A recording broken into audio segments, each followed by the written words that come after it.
Hollywood subestima els musicals o Wicked simplement no està a l'altura? Seguim amb la sèrie del que has de saber sobre les 10 nominades a millor pel·lícula als Oscars. Basada en el famós musical de Broadway, Wicked explica la història de les bruixes d'Oz abans de l'arribada de la Dorothy. Una història d'amistat, poder i destí plena de màgia i espectacularitat visual.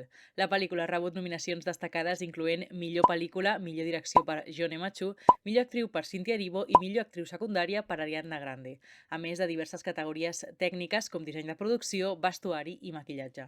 Justament és en disseny de producció i vestuari on podria brillar més aquest musical. La gran sorpresa ha sigut Ariana Grande com a millor actriu secundària. Semblava una elecció arriscada, ja que la seva experiència en cinema és bastant limitada, però després de totes les polèmiques d'Emilia Pérez, de les que ja parlarem en un proper vídeo, Grande podria quedar-se amb l'estatueta que semblava assegurada per Zoe Saldana.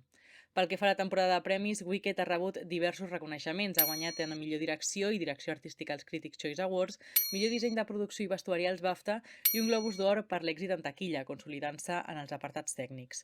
Podrà Wicked triomfar a la nit dels Oscars o li passarà com a Barbie i es quedarà en una bona actuació musical a la gala?